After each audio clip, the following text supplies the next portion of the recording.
Quel conseil me donnerais-tu pour développer la médiumnité et ma connexion au monde parallèle? Tu es déjà médium, donc t'as pas de souci à te faire par rapport à ça. C'est juste que tu as besoin de poser ta confiance sur tout ce qui se passe à l'intérieur de toi, que ça soit au niveau physique, émotionnel ou au niveau de l'imagination. Faire confiance à ça. Et c'est vrai que l'expérience live que je lui propose en répondant aux questions, ça me met dans une espèce d'urgence pour répondre aux gens qui fait que je développe ça assez rapidement. Et ça développe en même temps la médiumnité. C'est quelque chose que j'ai développé beaucoup grâce au live. J'avoue que ça m'a beaucoup aidé. Le fait de répondre à des questions d'autres personnes, d'être dans l'échange et d'être dans l'entraide. On a du mal à changer de point de vue quand on est vraiment obnubilé par ses angoisses, ses peurs. On n'arrive pas à changer la position de la caméra pour voir les choses sous un nouvel angle. Très compliqué. Quand on a une situation dans laquelle on n'a pas vraiment de réponse, ou la communication est faible ou inexistante, on se pose beaucoup de questions et malheureusement, les seules réponses qu'on a, ce sont par rapport à nos peurs. Donc, on est en train d'alimenter ça en permanence, en permanence. Et si on demande à ChatGPT dans la foulée, eh bien, lui, il va rentrer vraiment dans l'angoisse et il va te faire encore plus angoisser puisque son rôle, c'est d'être un amplificateur de ce que tu racontes. On peut aller très loin dans le niveau d'angoisse, si tu veux. Comment se stabiliser par rapport à ça? Retour au corps, retour à l'ancrage à nouveau, retour au corps, retour à la terre, retrouver sa stabilité de base, la base, le sacrum, le bassin, tout ça. Apprendre à se détendre, une fois qu'on a relâché les émotions, et là, il y a quelque chose qui se libère, et on arrive à changer l'orientation de la caméra pour voir autre chose. Une fois que tu auras passé la porte de cette émotion, tu vas changer de dimension au niveau de la conscience. C'est ça. Tu t'imagines même pas à quel point c'est important. À quel point c'est important pour toi de traverser ça.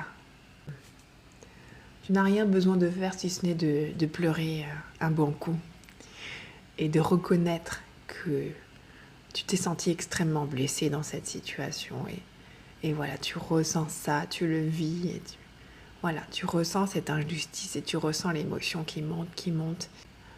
Ça va libérer quelque chose. Pourquoi est-ce que l'âme a besoin d'évoluer? L'âme est, comme l'énergie universelle est. Pourquoi il y aurait besoin d'évolution? Elle sait tout, elle capte tout. Pourquoi elle a besoin de croître, de grandir? Qu'est-ce qu'elle a besoin d'apprendre sur elle-même? Elle sait tout. Je me suis posé la question. Et c'est un mouvement perpétuel. C'est la vie qui est en mouvement. C'est le yin et le yang qui circulent en permanence et qui créent un mouvement d'expansion ou de compression. C'est perpétuel, c'est un mouvement incessant qui ne s'arrêtera jamais. Les rêves. C'est un voyage dans une autre dimension qui existe, qui est en corrélation avec votre vibration présente. C'est tout. Vous captez des dimensions qui correspondent à votre état vibratoire. Vous voyez, mais sous une autre forme. C'est-à-dire qu'il y a des trucs qui sont dissociés. Il y a des personnages, il y a des objets, il y a des symboles, il y a des mouvements qui retraduisent qui vous êtes d'une autre façon. Dans la matière, c'est ainsi, sur Terre. Dans un rêve, c'est autrement. Mais ça parle exactement de la même chose. Ça parle de vous, mais sous une autre forme. On est dans une autre dimension, donc c'est une autre forme, c'est d'autres symboles. C'est un positionnement différent pour parler de la même fréquence. Tu vibres quelque chose. Forcément, tu attires des gens qui sont cohérents avec ça. Et plus tu vas être apaisé à travers les soins, les méditations, le calme que tu peux ressentir intérieurement, peu importe comment tu te soignes, plus tu vas ressentir ce calme et plus tu vas vibrer ce que tu es vraiment. Et comme tu vas vibrer ça, ça attire ce qui te correspond. C'est naturel, c'est physique. Et ça s'appelle la loi des aimants. Voilà, c'est ça. Donc ne t'inquiète pas. Plus tu vas t'inquiéter, plus ça va s'éloigner. C'est le principe de l'univers complètement fou. Donc ne t'inquiète pas de ta vibration attire des gens. C'est pas grave si tu attires des grands-mères, des enfants, des autres personnages. Ça fait partie du deal pour t'amener vers là où tu souhaites. T'as émis un souhait. Là, ça va venir. C'est en construction. Tu as besoin de faire le ménage à l'intérieur de toi et ça va venir. Donc tu vas rencontrer d'autres personnes en chemin, peut-être si tu vas passer des niveaux, etc. Et ça va venir. Pas d'inquiétude, on est serein, on est certain, tout va bien. Essaye le polyamour, c'est pareil que la question sur la religion, tu vois. Là, c'est ta nouvelle religion émotionnelle, donc essaye. Tu verras si ça te convient. J'ai une opinion particulière, mais ça ne regarde que moi par rapport à ça. Donc, il y a des gens qui ont eu besoin d'expérimenter le truc pour comprendre certaines choses. Reste à savoir si ça te convient vraiment, dans les faits. Parce qu'on peut être attiré par des personnes différentes, mais on n'aura peut-être pas la même profondeur. Ça dépend quel niveau de profondeur émotionnelle tu recherches exactement.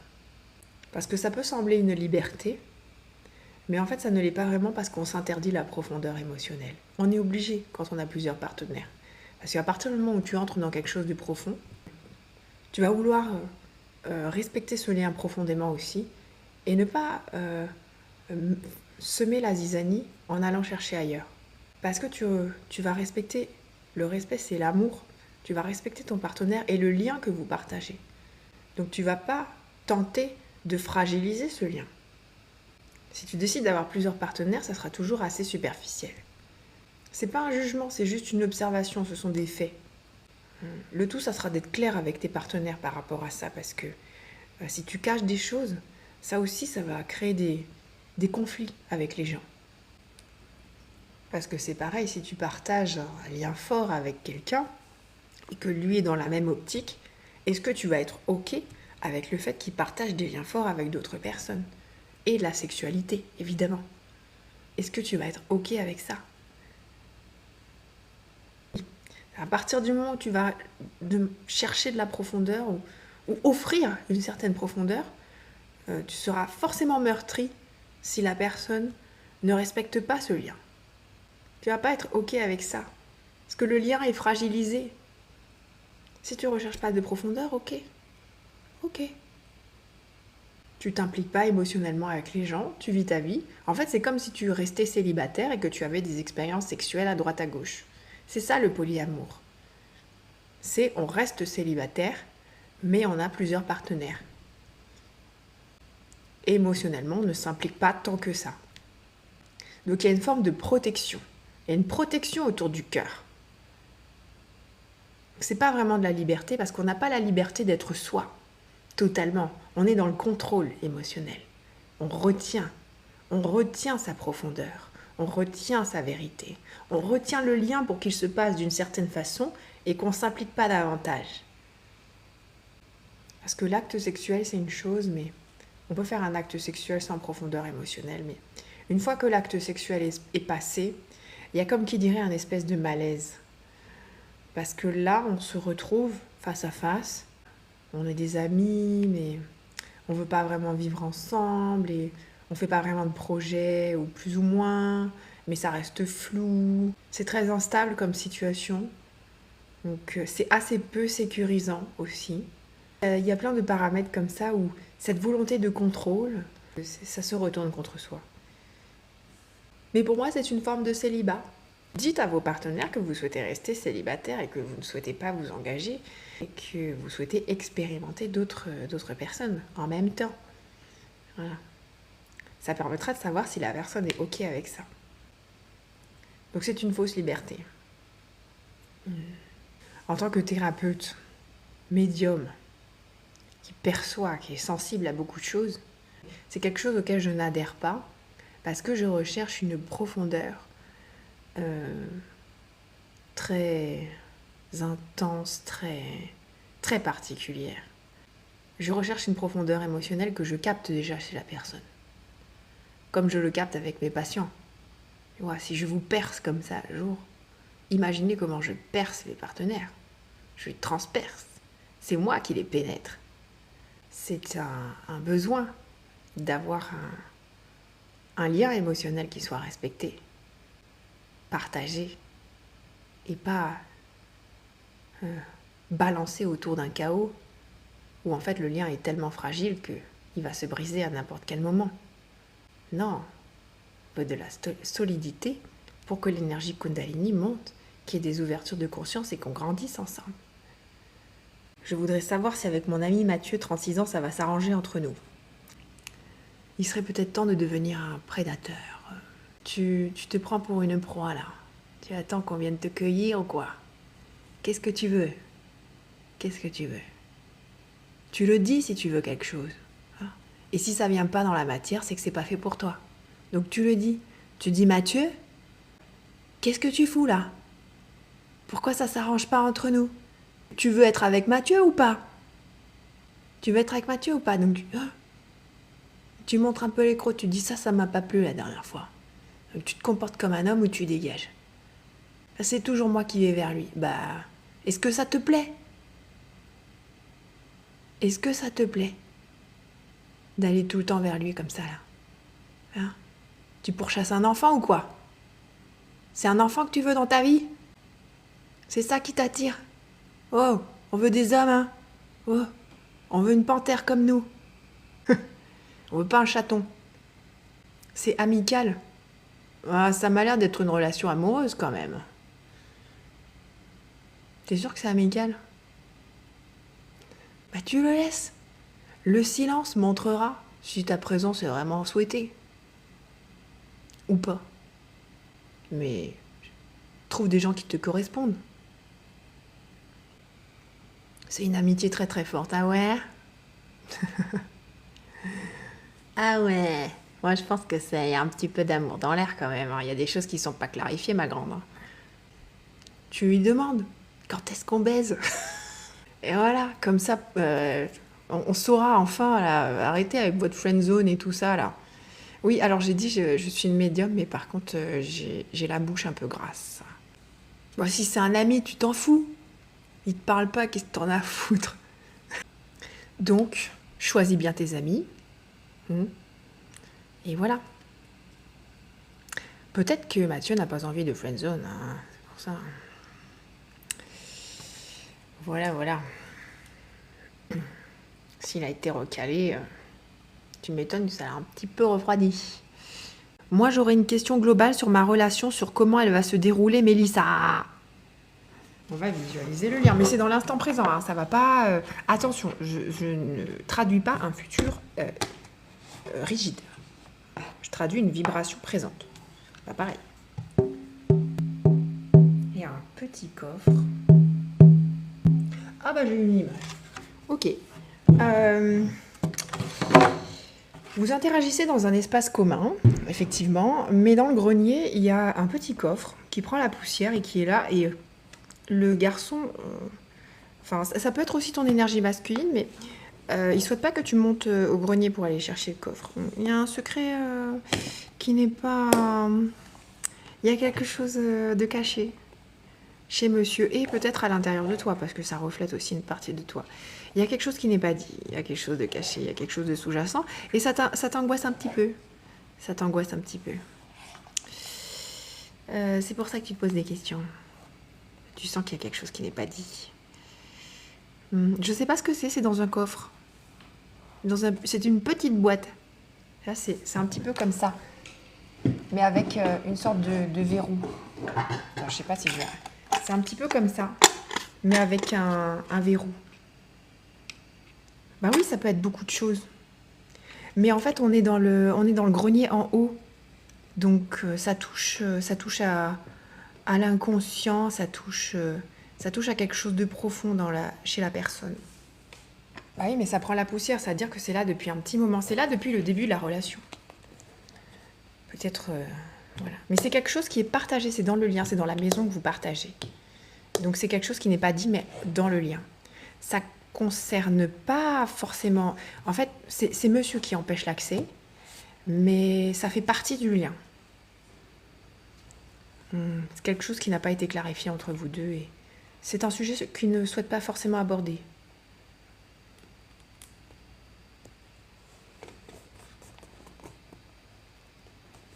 Toi, t'aurais envie, mais t'oses pas trop insister davantage, tu vois. quelque chose comme ça. De la clarté, les amis. De la clarté intérieure aussi. Et des fois, vouloir absolument forcer les choses par rapport à ça, c'est pas forcément la façon dont ça va se débloquer. Permettre à l'autre d'avoir un peu plus de liberté, parfois ça ouvre l'accès à des choses plus profondes. Au lieu d'insister sur le fait d'accéder à ça, accéder à une information sur votre lien, et offre plus de liberté au lien et plus d'air. Plus d'air. Laissez le lien respirer, surtout au début. Au début, on est très fusionnel et tu fais quoi, mais laissez le lien respirer. C'est comme ça que les choses vont se libérer pour l'un comme pour l'autre. Que le lien va s'intensifier. Il ne va pas s'intensifier quand on va mettre du contrôle et qu'on va forcer. Qu'on va dire j'aimerais bien que tu sois comme ça, j'aimerais bien. Non. On lâche. En ce moment, les énergies sont super intéressantes parce que ça parle beaucoup des limites au niveau émotionnel. On est confronté à qu'est-ce que représentent nos limites et comment on les met en place dans la matière et comment on voit à quel moment il faut poser des limites et à quel moment il n'y a pas besoin et il n'y a pas de danger. Il faut se calmer. C'est vraiment les énergies en présence en ce moment. Il y a beaucoup ça. C'est-à-dire qu'on peut avoir de la méfiance par rapport à une situation et on se dit mince, faut que je dise ça, parce que sinon ça va pas se passer comme je veux, etc. Alors que la personne respecte vos limites en fonction de ce que vous avez évoqué entre vous. Et dans la matière vont se proposer des situations où vous allez vraiment voir des personnes qui ne respectent pas du tout vos limites alors que vous les avez dit clairement, alors que vous agissez clairement par rapport à ça et la personne ne respecte pas votre consentement ou votre non-consentement. Elle va au-delà d'eux et c'est là que vous reconnaissez les personnes qui n'ont pas le respect des limites d'autrui et les personnes qui l'ont. Voilà. Certaines personnes peuvent être maladroites parce que vous avez été maladroit dans la façon de présenter vos limites aussi. Bonjour Sandrine, 53 ans, je me marie en septembre et je voulais savoir si ma sœur viendra. Ça dépend, elle a été invitée ou pas? Oui, invitée. Tu as proposé une ouverture au niveau du cœur. C'est juste une ouverture, c'est pas du contrôle. Attention. Le choix de ta sœur, ça dépendra d'elle, ça dépendra pas de toi. Toi, tu as déjà donné un positionnement par rapport à tes limites du cœur. C'est ouvert, elle peut venir, elle est la bienvenue. Le tout pour toi, ça va être de lâcher ton contrôle par rapport à ça. Parce que plus tu vas poser du contrôle et de la tension par rapport à cette situation, et plus ta sœur risque de ne pas venir. Plus tu vas lui mettre la pression, et plus ta sœur ne viendra pas. Et plus tu vas lâcher, c'est-à-dire tu vas te détendre par rapport à ça, il y aura de grandes probabilités pour que ça vienne. Parce que tu montreras que tu ne poses pas du contrôle par rapport à cette situation. Donc, il y a des choses qui dépendent de toi et il y a des choses qui ne dépendent pas de toi. Mais attention à ne pas poser de la tension, de la résistance, de la pression sur quelqu'un et sur les choix qu'il a à faire dans sa vie. Hélène, 35 ans, maman solo, je cherche à me sortir du RSA en m'occupant de ma fille comme je veux. Parce que pour l'instant, tu as le sentiment que tu ne t'occupes pas de ta fille comme tu veux, c'est ça? En fait, c'est beaucoup. Je travaille beaucoup au niveau du mental, là. Ça commence à serrer un petit peu au niveau de la tête. Peut-être qu'il faudrait que je passe sur l'intuition. Mais allez, on va passer sur l'intuition parce que je commence à trop analyser, là. J'ai un peu lâché la médiumnité, j'avoue. Mais c'est tellement logique vos situations qu'il n'y a pas besoin d'intuition si vous voulez. N'hésitez pas à tapoter, à envoyer de l'amour aussi, hein, on est dans le partage, je donne des conseils gratuitement, après vous en faites ce que vous voulez. C'est pas parole d'évangile, mais bon, ça peut quand même aiguiller, c'est un avis extérieur. Voilà, je suis pas émotionnellement chargée par rapport à la situation que vous vivez, donc j'ai plus de recul sur votre situation, ce qui est plutôt intéressant. Je vois une personne qui est assise en tailleur et qui tisse, qui est en train de tisser un lien. Comme quand on tisse les bracelets brésiliens, là, tu sais, ou quand on fait du mini macramé, un peu. Alors, tout est symbolique, hein, on analysera tout à l'heure. Il faut juste ressentir et écouter pour l'instant. Mais tu es plutôt assez dispersé, tu n'es pas concentré sur Tu n'es pas concentré sur ce que tu es en train de faire.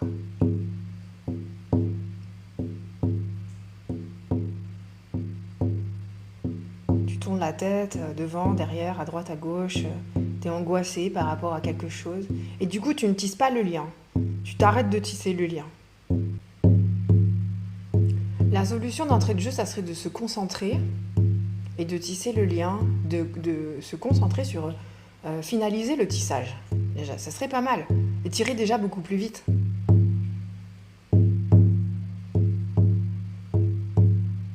Tu es dispersé, tu n'es pas centré. Il te manque de l'ancrage. C'est surtout ça.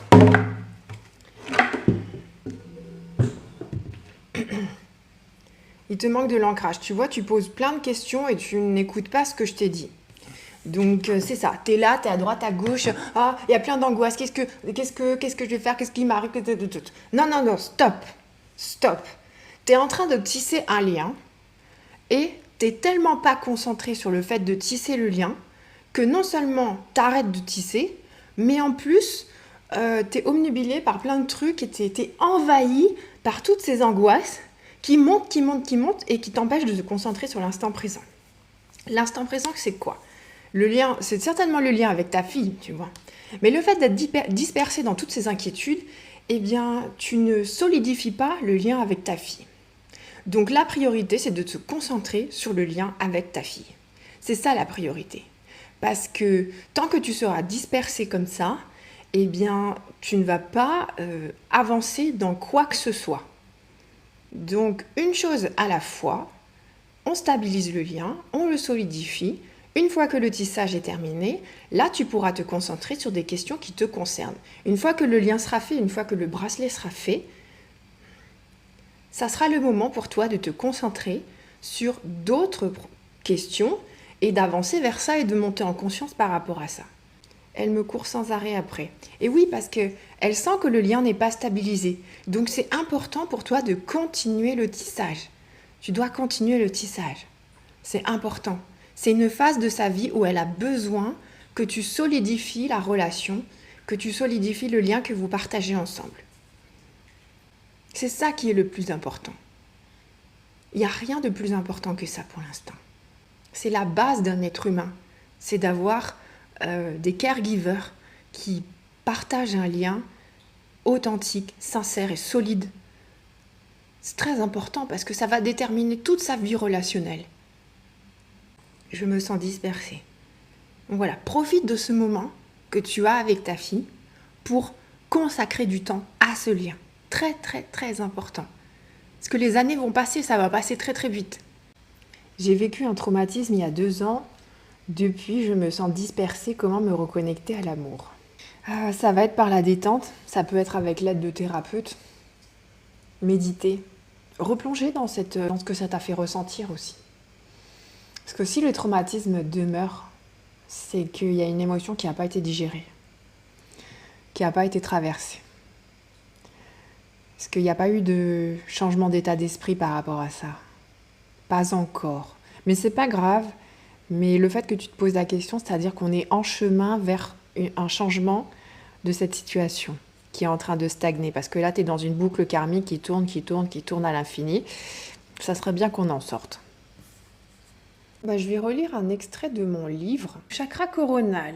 Lorsque le chakra coronal est déséquilibré, la personne résiste à d'autres façons de comprendre le monde. Elle se sent déconnectée des autres et de son environnement. Elle n'a pas la foi, c'est-à-dire qu'elle ne fait pas confiance en l'univers, sa vie, son chemin. Un profond sentiment de solitude et une incapacité à comprendre sa présence sur Terre sont présents. La personne se sent perdue et pense que sa vie n'a pas de sens. Elle peut faire preuve d'une absence d'empathie envers l'autre et se place régulièrement comme victime de sa propre existence et victime des autres. Bon, là, c'est la version assassine, ça tire à balles réelles. En l'absence de confiance au tout, la personne se sent obligée de tout contrôler. Elle a peur de l'inconnu et coupée de sa vérité profonde. Le résultat sera une surcharge mentale importante, de la fatigue chronique et ou de la dépression. Le sujet aura des difficultés à entrer dans un espace de relâchement total, ainsi la méditation et le sommeil seront compliqués.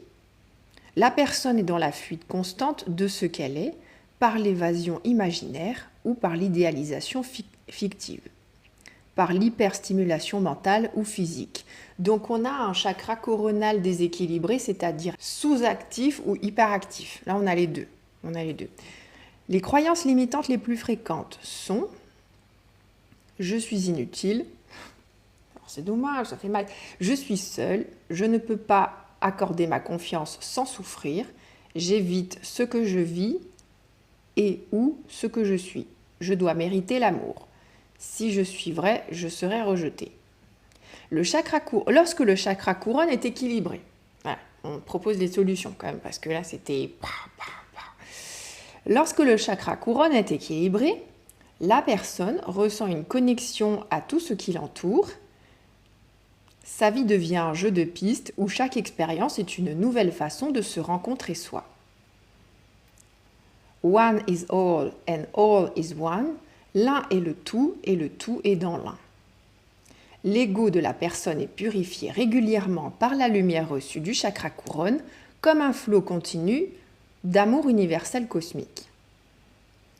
Elle assume ce qu'elle est et ce qu'elle sait de sa compréhension de l'univers. La personne présente une verticalité assurée, elle sait ce qui est juste pour elle et ne se laisse pas manipuler ou dévier de son axe. La justesse de sa perception et de ses connaissances sont telles qu'aucune attaque extérieure n'arrivera à instaurer le doute. Tu as un conseil pour s'ancrer après des grosses montées de Kundalini? La danse? Faut danser, tu mets du zouk, ancrage. Ou sinon tu vas faire du jardinage. L'énergie Kundalini, elle vibre au son des tam-tams. Hein. Donc tu peux y aller. Hein. Car vraiment des fois, j'ai plus envie de redescendre. Ah ouais, quand t'es monté, il faut... Après, on a besoin de redescendre pour intégrer les notions, hein. Très important. La montée est sympa, mais la descente est très importante. C'est ce que je propose dans mon nouveau soin énergétique Flow Axis. Je propose une montée et une descente. En fait, c'est vous qui la vivez, mais je vous accompagne dans ce processus. Et oui, la descente, c'est l'intégration. La montée, c'est l'ouverture de la conscience. On monte jusqu'à la conscience. Et ensuite, la conscience, elle descend sur Terre. C'est-à-dire, on incarne les connaissances qu'on a captées de la conscience. Hein, c'est ça. On incarne ces connaissances-là. Donc, c'est-à-dire, on en fait quoi dans la matière maintenant qu'on sait. Parce qu'on peut savoir beaucoup de choses et avoir du mal à mettre en application tout ça, concrètement. Donc, que faire? L'ancrage, c'est par les pieds. Donc, réflexologie plantaire, massage des pieds, tu prends soin de tes pieds, tu changes tes chaussures, tu danses, tu peux étirer tes jambes, détendre ton bassin, étirer ton bassin, tu vois. C'est relâcher les tensions à ce niveau-là, important. Et les mains dans la terre, promenade en forêt, c'est voilà, hein, des trucs, les trucs de base, là, c'est ça la base. La base, c'est la base en plus, la chakra racine. Replanter des bonnes graines, je vais sûrement me laisser tenter, tentation. Apaisement, en plus, les arbres se nourrissent des déchets, de vos déchets. Ils adorent ça, c'est avec ça qu'ils grandissent, c'est de ça qu'ils se nourrissent. Ils se nourrissent du compost, ils se nourrissent aussi de nos déchets énergétiques. C'est pour ça qu'on se sent bien, qu'on respire.